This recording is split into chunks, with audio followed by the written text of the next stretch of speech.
Next chapter start कर रहे हैं बेटे, chapter number 16, bill of exchange.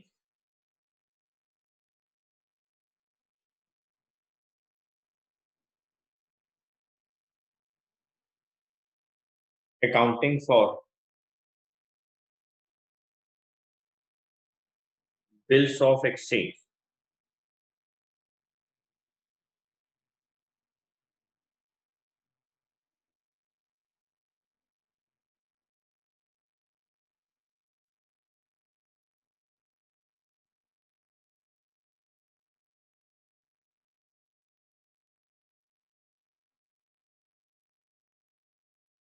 Accounting for bills of exchange बेटे बहुत इंपॉर्टेंट चैप्टर। बच्चे मेरी बातों को बहुत ध्यान से सुनेंगे तो चैप्टर बहुत आराम से समझ में आ जाए। बेटे आप समझे,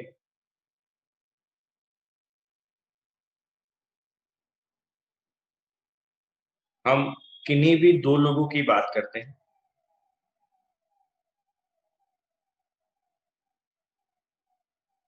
बेटे ये पर्सन है जिसको हम सेलर कहते हैं, ये पर्सन है जिसको हम बायर कहते हैं।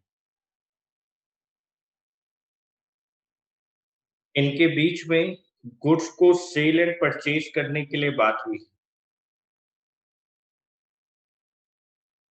गुड्स को खरीदने और बेचने की बात हुई। बेटे इनके बीच में प्राइस भी फिक्स हो गया है।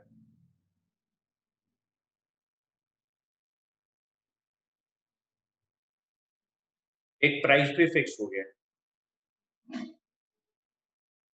बेटे मान लो 10,000 रुपए के गुड्स थे,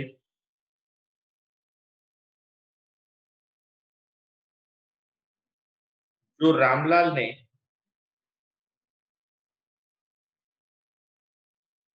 मोहनलाल को बेचने के लिए बेचे। तो रामलाल ने मोहनलाल को 10,000 रुपए के गुड्स बेचे। मोहनलाल रामलाल को कहता है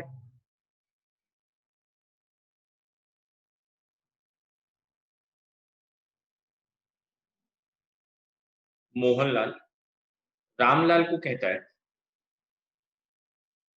कि मैं आफ्टर 3 मंथ्स ये 10,000 रुपए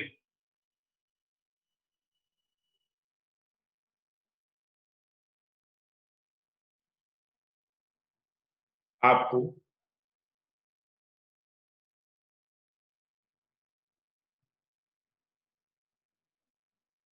पे कर दो।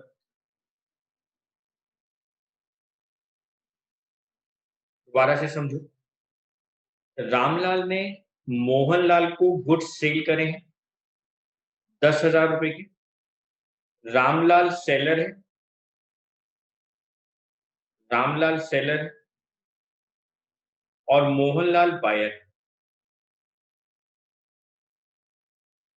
रामलाल सेलर है, मोहनलाल बायर है।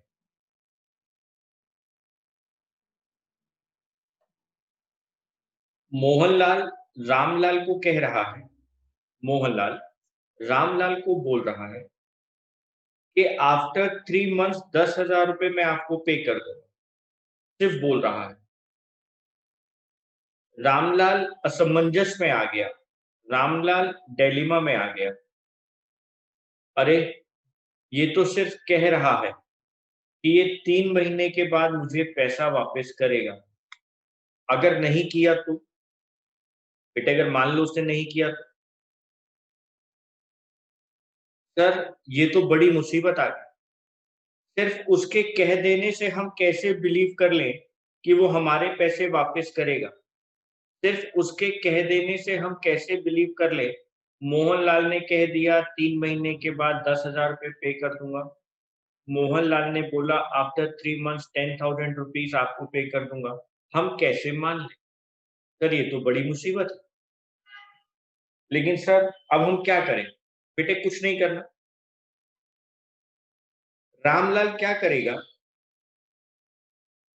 रामलाल एक कागज का टुकड़ा लेगा।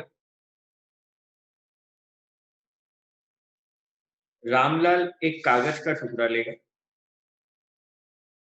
यहाँ पर अमाउंट लिखेगा।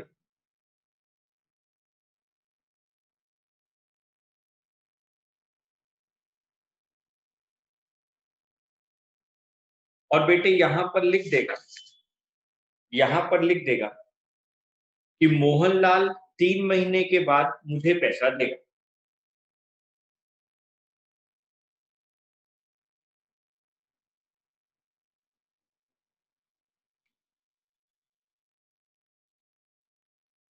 क्या लिखेगा? I will pay ₹10,000 after 3 months to Ramlal.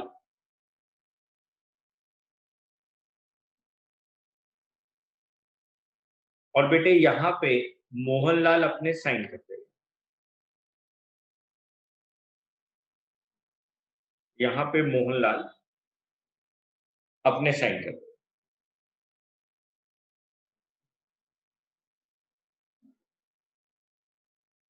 यहाँ पर एक स्टैंप लग जाएगी और हम यहाँ पर लिख देंगे, इस कागज के टुकड़े का एक नाम रख लेंगे बेटे, और हम इसका नाम रख लेंगे बिल ऑफ एक्सचेंज। मान लो 3 महीने के बाद रामलाल पैसा देने से मना करता है। मान लो 3 महीने के बाद मोहनलाल रामलाल को पैसा देने से मना करता है बच्चों। तो रामलाल कुछ नहीं करेगा। रामलाल खुशी खुशी रामलाल खुशी खुशी इस बिल ऑफ एक्सचेंज को कहां पे ले जाएगा? कोर्ट में ले जाएगा। और वहां पे जाकर मोहनलाल के अगेंस्ट कंप्लेंट दायर कर देगा कि सर ये देखिए, उसने मेरे को लिख कर दिया है जिसपे स्टैंप भी लगी है, मोहनलाल के साइन भी है, और उसने लिखा है कि वो मेरे को 3 महीने के बाद 10,000 रुपए पे करेगा, लेकिन अब वो मेरे को पैसा देने से मना कर रहा है। तो फिर आगे मोहनलाल के ऊपर कोर्ट एक्शन लेगा। ओके सर, अब समझ में आया ये कागज का टुकड़ा कितने काम का है। हाँ बेटे, ये कागज का टुकड़ा बहुत काम का है। ये कागज का टुकड़ा बहुत काम का होता है। ठीक है सर। अब आपको एक बात और याद रखनी है। हम पूरे चैप्टर के अंदर सेलर को सेलर को ड्रॉयर के नाम से जानेंगे।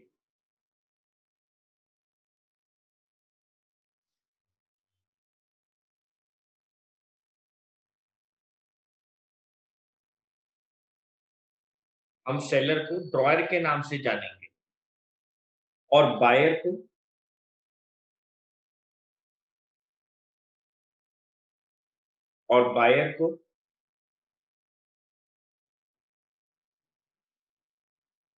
ड्रॉय के नाम से पहचानेंगे।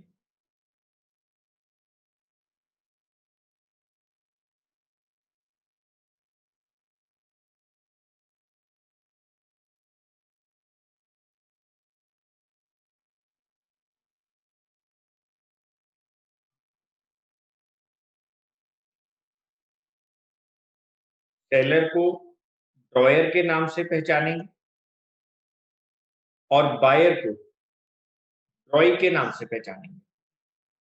यानी सर, हम इस चैप्टर के अंदर सेलर को ड्रॉयर कहेंगे और बायर को ड्रॉय कहेंगे। हाँ बेटे, हम सेलर को ड्रॉयर कहेंगे और बायर को ड्रॉय कहेंगे। ओके सर, ओके सर, आपकी बात समझ में आ रही है। बच्चों ने कहा सर थोड़ा सा स्क्रॉल अप कर दें, मैं बेटे ऊपर कर देता हूँ, आप लिख लें।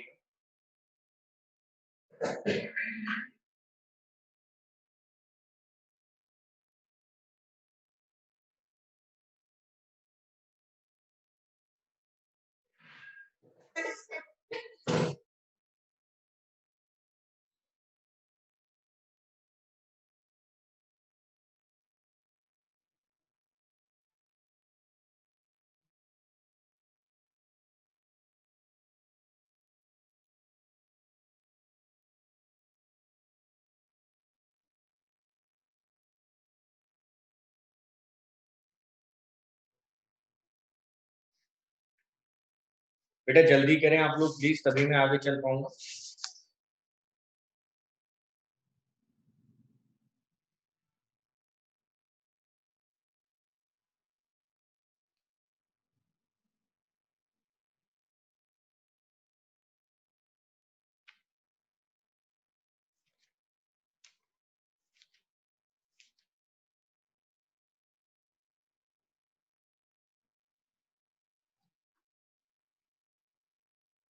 बच्चों का मैसेज आ गया।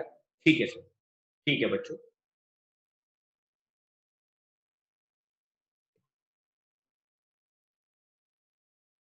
बेटे आप लोग जल्दी से हेडिंग डालेंगे। Case number 1। Case number 1। बच्चे जल्दी से हेडिंग डालेंगे। Case number 1।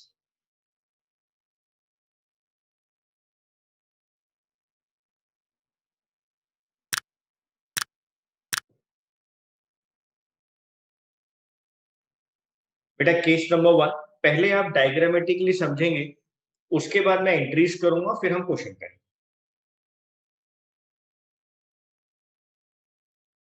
मैंने यहाँ पे लिखा सेलर। सेलर मतलब ड्रॉयर। मैंने यहाँ पे लिखा बायर। बायर मतलब ड्रॉइंग।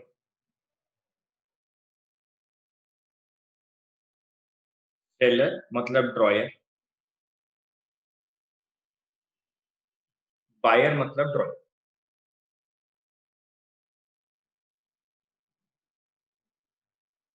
रामलाल, मोहनलाल। रामलाल, मोहनलाल। रामलाल ने पहले गुड्स सेल करे।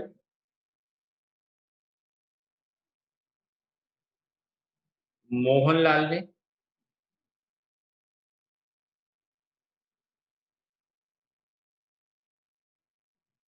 गुड्स परचेज करे।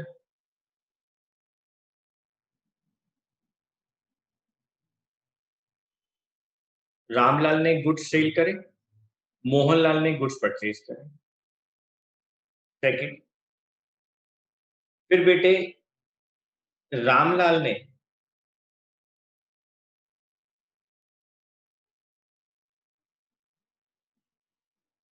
रामलाल ने ये कागज का टुकड़ा बनाया।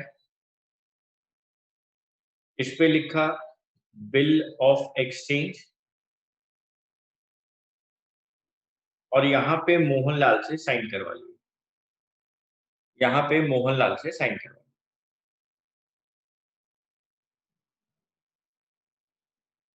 यहाँ पर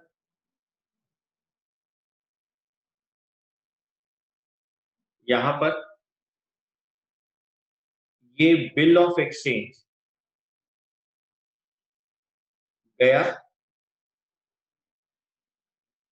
मोहनलाल ने यहाँ पे साइन करे, और वापस ये किसको दे दिया? रामलाल को दे दिया। तो सर अगर हमसे क्वेश्चन ये पूछा जाता है कि बिल ऑफ एक्सचेंज कौन ड्रॉ करता है, बिल ऑफ एक्सचेंज ड्रॉ कौन करता है, आंसर आता है ड्रॉयर। और बिल ऑफ एक्सचेंज एक्सेप्ट कौन करता है, एक्सेप्ट कौन करता है, आंसर आता है ड्रॉइंग।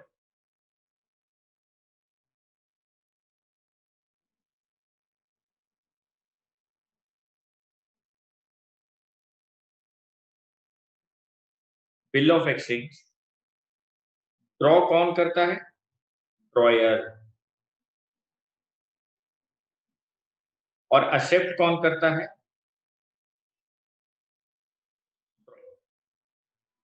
तो यहां पर मोहनलाल ने इसको एक्सेप्ट किया,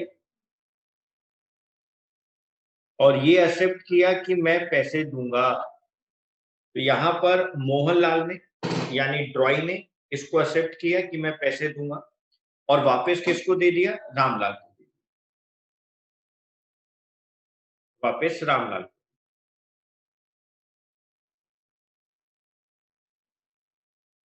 ये है मोहनलाल, ये है रामलाल। अब क्या हुआ बेटे, मान लो इस बिल के ऊपर लिखा है 3 मंथ्स, 3 महीने के बाद पैसा मिलना है। यहाँ पे 3 महीने लिखा है। अब बेटे इस बिल को रामलाल अपने पास संभाल के रखेगा, 3 महीने अपने पास संभाल के रखेगा, 3 मंथ्स तक उसको संभाल के अपने पास रखेगा। और बेटे after 3 months, after 3 months plus plus plus plus 3 days बाद, सर ये 3 दिन क्यों प्लस करें? बेटे ये लॉ ने हमें कहा है, ये लॉ ने हमें कहा है कि आप 3 दिन प्लस कर दो, जिससे आपको पैसे लेने हैं उसको कम से कम 3 दिन की तो मोहलत दे दो। 3 महीने बाद आप उसको 3 दिन एक्स्ट्रा दे दो कि भैया हम आपको 3 महीने बाद याद दिलाने आए हैं कि आपको हमारी पेमेंट करनी है, तो हम आपको 3 दिन का टाइम देते हैं, आप 3 दिन बाद तक हमारी पेमेंट कर सकते हैं। इसको कहा जाता है डेज ऑफ ग्रेस। ये आपको खुद प्लस करना है बेटे, कभी क्वेश्चन में कहेगा नहीं, ये आपको पूरे चैप्टर के लिए याद रखना है कि 3 डेज ऑफ ग्रेस हमें ऐड करना ही करना है बिल के अंदर। ठीक है सर। आफ्टर 3 मंथ्स 3 दिन प्लस कर दो, यहाँ पे वो डेट लिखो, 3 दिन प्लस करने के बाद, और फिर आप यहां से जाकर अपनी पेमेंट को ले आओ, यानी ड्रॉयर अमाउंट रिसीव कर लेगा और ड्रॉई अमाउंट पेड करेगा।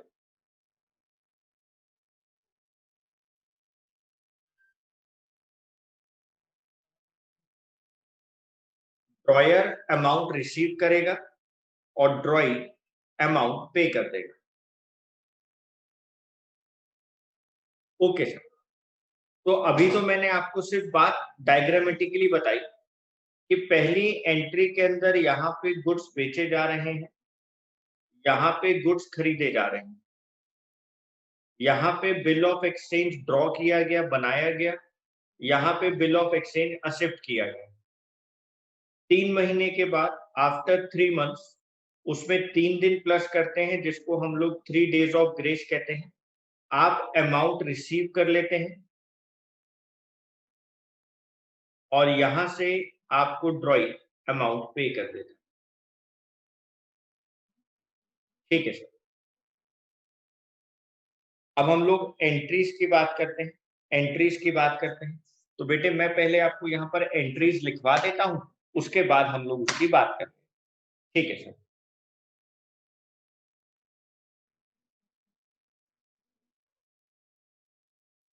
ड्रॉयर मतलब seller, ड्रॉई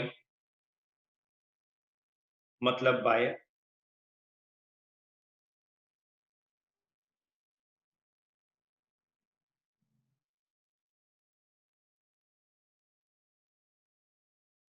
point number 1।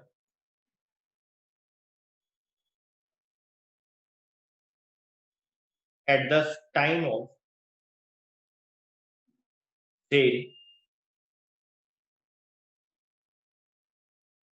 And purchase,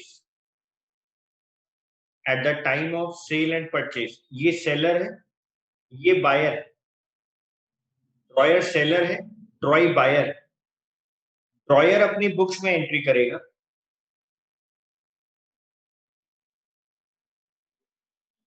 ड्रॉई account debit, drawee account debit to sales account. बेटे सेल्स हमेशा क्रेडिट होती है, रिवेन्यू है मेरे लिए, देखो क्रेडिट हो रहा है। ड्रॉई मेरे लिए डेटर है, इसलिए डेबिट हो रहा है, एसेट्स इंक्रीज हो रही है। जी सर। यहां पर एंट्री होगी परचेजेस अकाउंट डेबिट, परचेजेस मेरे लिए एक्सपेंस होते हैं और एक्सपेंस इंक्रीज हो रहे हैं इसलिए डेबिट हो गया, purchases account debit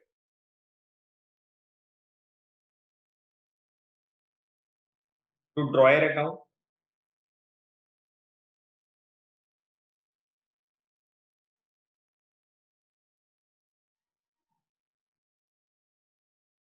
second point,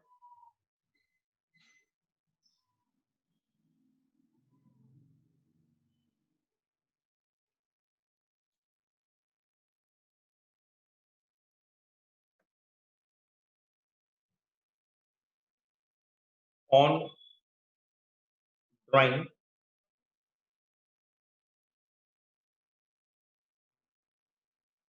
accepting and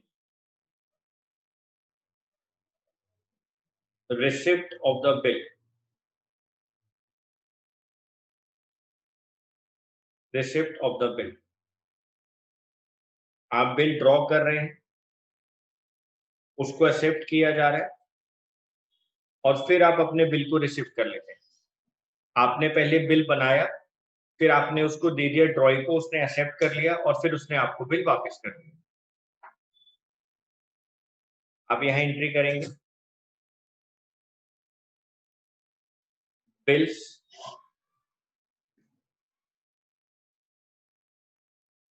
receivable account debit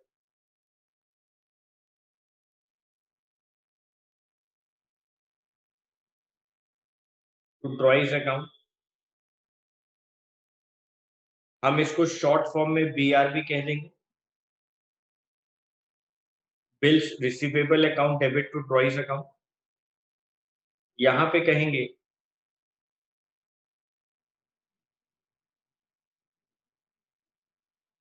ड्रॉयर्स account debit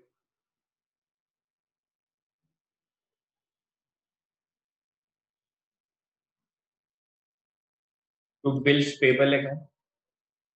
bill of exchange को ड्रॉयर यानी सेलर बिल्स रिसीवेबल कहता है और बिल ऑफ एक्सचेंज को ड्रॉई यानी कि बायर बिल्स पेबल कहता है। बिल्स रिसीवेबल से हमें पैसा मिलता है, हमारे लिए एसेट्स है इसलिए डेबिट हो रहे हैं। बिल्स पेबल हमारे लिए लाइबिलिटी है इसलिए क्रेडिट हो रही है। बिल्स पेबल हमारे लिए लाइबिलिटी है इसलिए क्रेडिट हो रही है और बिल्स रिसीवेबल हमारे लिए एसेट्स है इसलिए डेबिट हो रही है। ओके, ठीक है sir.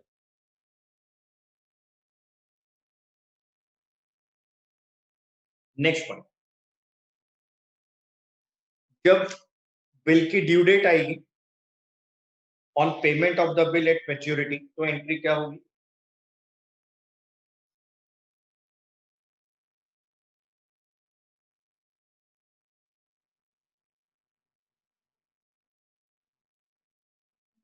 On payment of the bill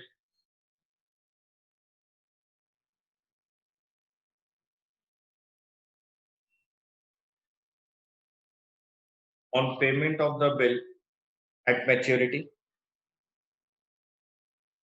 यहां पर एंट्री आएगी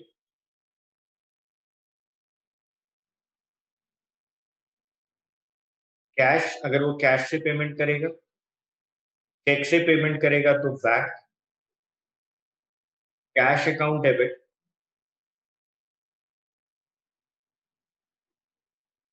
टू ड्रॉइज अकाउंट और यहां पर एंट्री आएगी, सॉरी ड्रॉइज नहीं, बिल्स रिसीवेबल अकाउंट, क्योंकि वो कैंसिल हो जाएगा, मेरे पास से बिल चला जाएगा।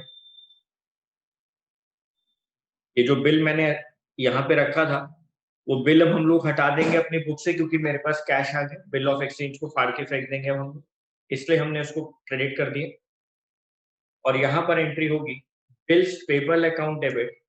ये अपनी बुक से बिल्स पेबल को हटा देगा,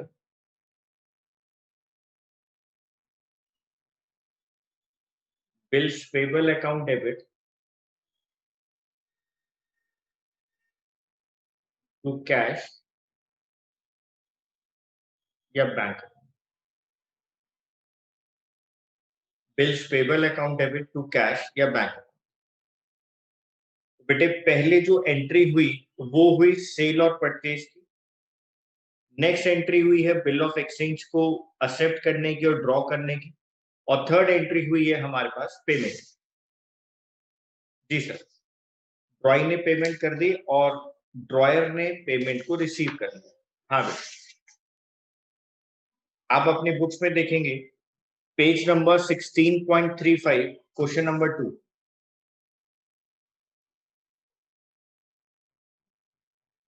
पेज नंबर 16.35।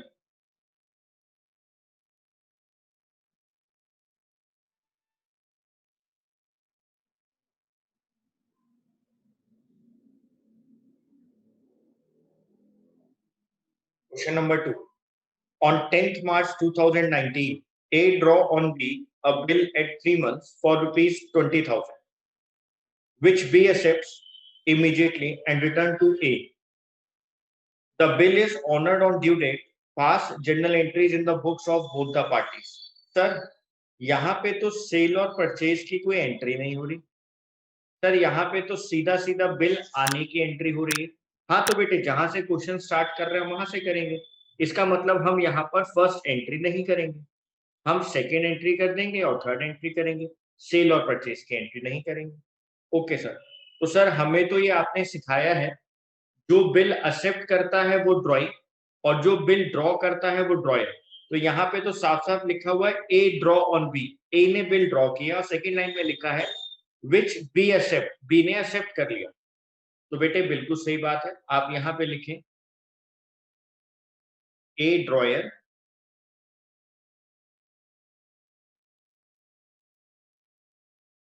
और बी ड्रॉइंग।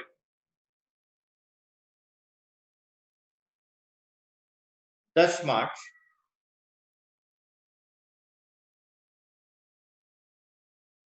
2019 हमारे पास बिल आ रहा है, तो bills receivable account debit to बीज account,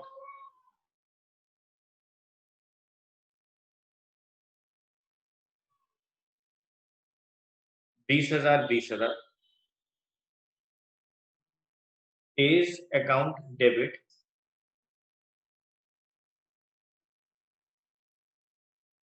to bills payable account, 20,000 20,000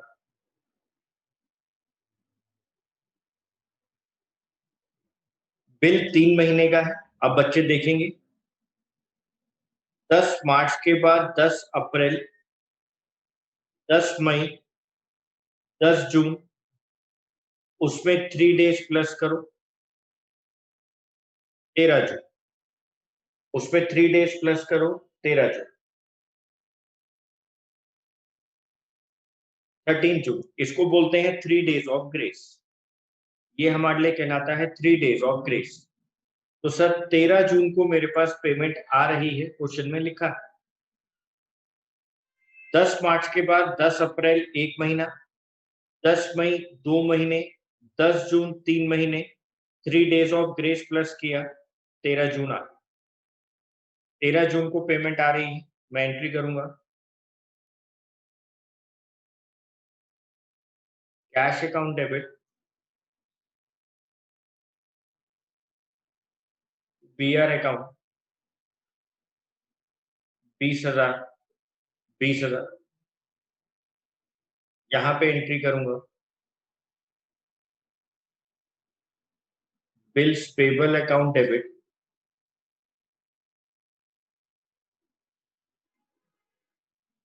cash account 20,000 20।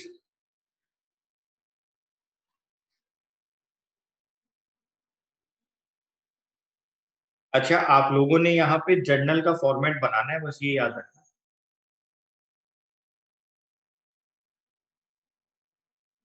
यहाँ पे आप ऊपर लिखेंगे journal,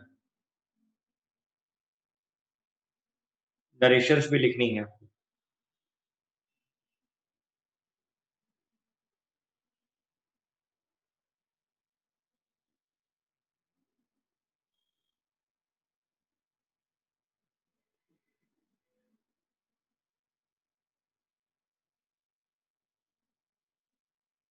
question number 3। On 1st January 2019, A sold goods to B for rupees 5,000 plus IGST at the rate 18%. A received rupees 900 by check from B and drew on him a bill for the balance amount payable 3 months after date. The bill was duly accepted by B. A retained the bill till due date. On due date, the bill was paid. Pass journal entries in the books of A and B. आगे लिखा हुआ है show necessary accounts in the books of both the parties, मतलब वो journal ledger की बात कर रहा है। तो लेजर हम लोग यहाँ नहीं बनाएंगे, वो आप लोग सीख चुके हैं। मैं बाद में आपको कभी बनवा दूंगा अगर आप कहेंगे तो, लेकिन आप ऐसे वो सीख चुके हैं पहले लेजर बनाना। तो यहाँ पर बात करेंगे हम लोग ए और बी की बुक्स की। ए ने गुड्स सेल करे हैं तो ए ड्रॉयर,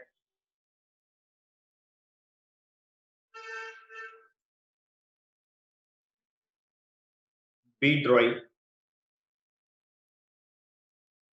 1 जनवरी 2019 की बात करेंगे। ए ने गुड्स बेचे हैं बी को 5,000 रुपए के और उस पे जीएसटी लग रहा है 18% का। तो सर आपने तो हमें सिखाया था सेल्स के टाइम पर आउटपुट लगता है, बिल्कुल सही बात है बेटे। तो बीज अकाउंट डेबिट यानी कि drawee account debit to sales account to output IGST account. 5,000 की सेल्स है,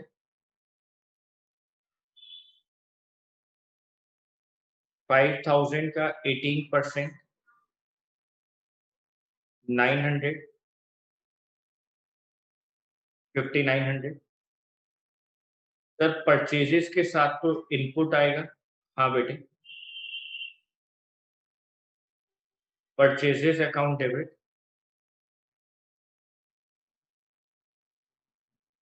input IGST account debit,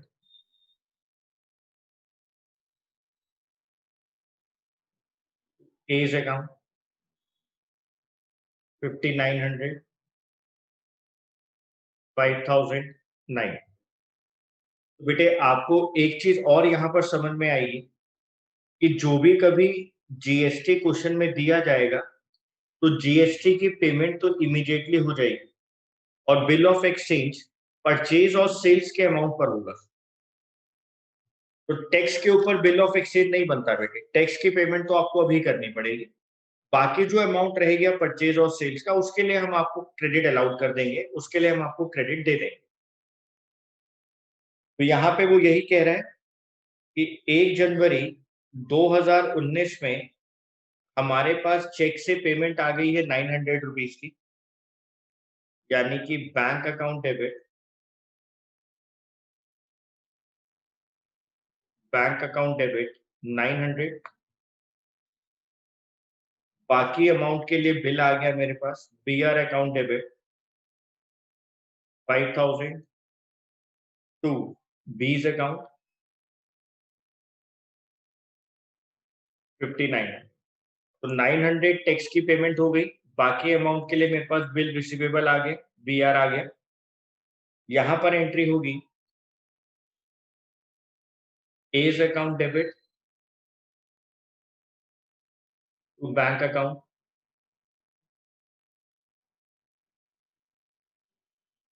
to bills payable account 900, 5,000, 59। बेटे बिल हमारे पास जो था वो 3 महीने के लिए था।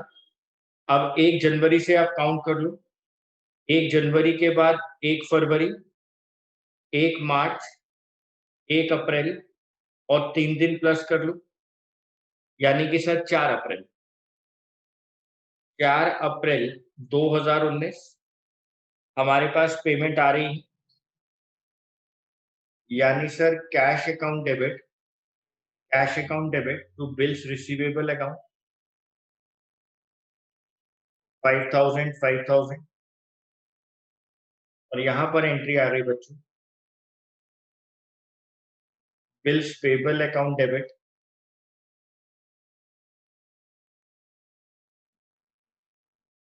कैश अकाउंट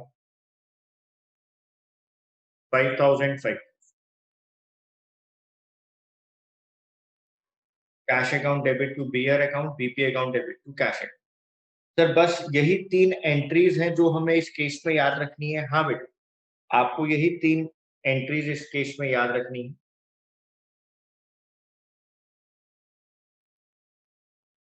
यहाँ पे आप लिख लें when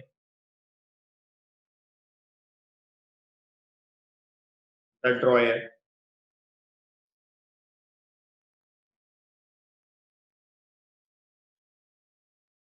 retaining the bill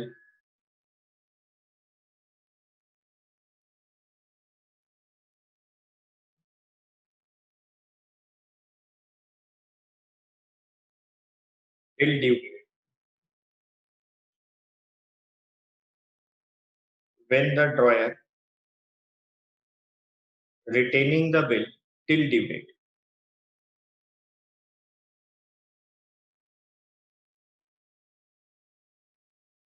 bill dryer अपने पास रिटेन कर लेता है जब तक ड्यू डेट नहीं है।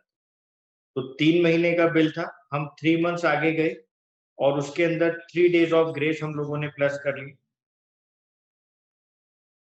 1 जनवरी से 1 फरवरी, 1 मार्च, 1 अप्रैल, अच्छा सर मार्च, 1 मार्च, 1 अप्रैल और उसमें 3 दिन प्लस कर 3 डेज हम लोगों ने प्लस कर, वो आ गया बेटे 4।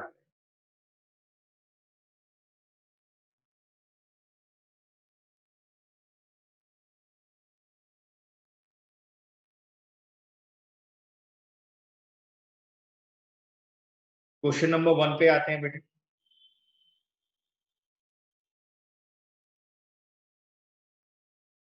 वहां भी कुछ इंपॉर्टेंट चीजें हैं जो आपको पता होनी चाहिए। वहां लिखा हुआ है calculate the due dates of the bills in the following cases. आपको ड्यू डेट निकालनी है इन बिल्स के लिए। पॉइंट नंबर 1, बेटे आपके ऊपर है, आप दोनों का जर्नल सेपरेट बनाएं या फिर बीच में ऐसे लाइन डाल दें मेरी तरह और आमने सामने बना लें।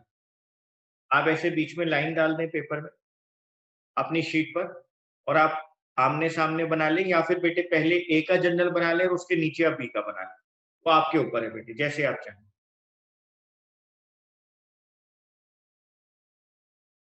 क्वेश्चन नंबर 1 की बात करेंगे बेटे।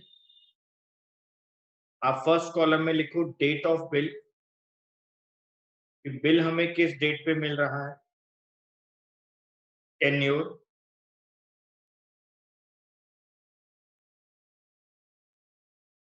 और यहां पे लिखें due date. Sir point number 1 में 1 दिसंबर 2018 है और 60 डेज का टेन्योर दिया गया। अब बेटे आप लोग 1 दिसंबर से, दिसंबर में 31 डेज होते हैं,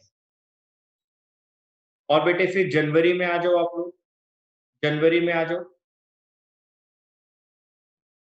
जनवरी के अंदर हमने 31 दिन तो ले लिए बेटे दिसंबर के, टोटल 60 डेज तक जाना है। तो सर 60 में से 31 दिन तो जनवरी के हो गए, तो दिसंबर के 29 दिन जनवरी के हो गए, 31 और 29 60 दिन हो गए। सर इसमें 3 दिन प्लस कर लो, 3 डेज ऑफ ग्रेस आप प्लस कर लो। तो हमने 31 जनवरी प्लस कर लिया, 1 फरवरी प्लस कर लिया और तीसरा दिन आ गया 2 फरवरी। तो सर 2 फरवरी को बिल ड्यू हो गया, 2 फरवरी को बिल ड्यू हो गया। 2 फरवरी 2019, 2 फरवरी 2019। ठीक है सर।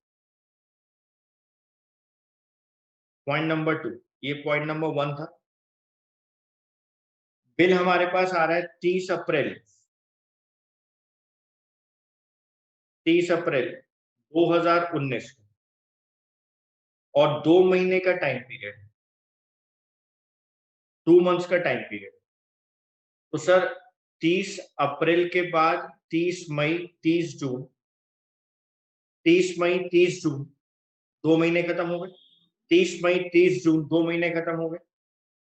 फिर सर जुलाई में 1, 2, 3, 3 जुलाई, 3 जुलाई 2019। पॉइंट नंबर 3, 28 जनवरी 2019, 1 महीने का टाइम पीरियड है।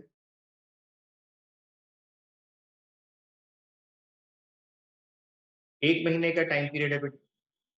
तो सर 28 जनवरी से 28 फरवरी, 28 जनवरी से 28 फरवरी, 28 जनवरी से 28 फरवरी, उसके बाद 1, 2, 3, 3 मार्च, 3 मार्च 2019। पॉइंट नंबर 4, 23 नवंबर 2018, 2 महीने का टाइम। तो सर 23 नवंबर से 23 दिसंबर, 23 जनवरी, 23 नवंबर से 23 नवंबर से पहला महीना खत्म हुआ 23 दिसंबर, 23 जनवरी, 1 महीना, 2 महीने। अब इसमें 3 दिन प्लस करो। अरे सर 3 दिन प्लस करके तो 26 जनवरी आ रही है। ये तो पब्लिक हॉलीडे है sir, it is public holiday. 26 जनवरी तो पब्लिक हॉलीडे है।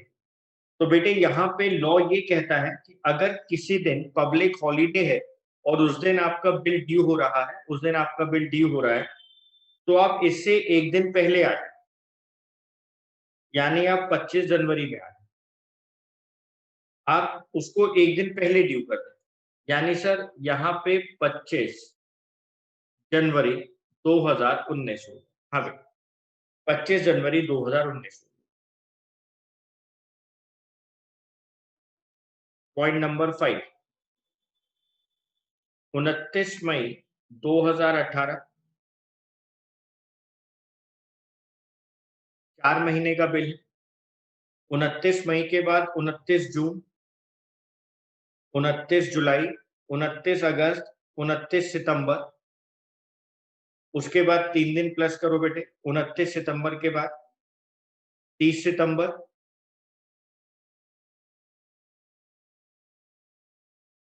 31 सितंबर, और उसके बाद 1 अक्टूबर, 3 डेज ऑफ ग्रेस। 29 मई के बाद 29 जून, 29 जुलाई, 29 अगस्त, 29 सितंबर, फिर 30 और 31, 2 दिन, और 1 अक्टूबर।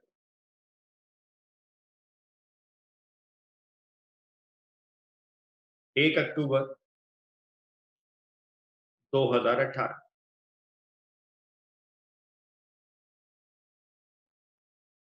बेटे आपने यहाँ पर ये वाली बात इंपॉर्टेंट सीखी कि अगर पब्लिक हॉलीडे होगा तो आप एक दिन पहले आ जाएंगे, आप एक दिन पहले बिल की ड्यू डेट ले लेंगे। वरना जिस दिन ड्यू डेट होती है उसमें 3 दिन आपको प्लस करने ही करने, इसको 3 डेज ऑफ ग्रेस कहा जाता है। इसको 3 डेज ऑफ ग्रेस कहा जाता है।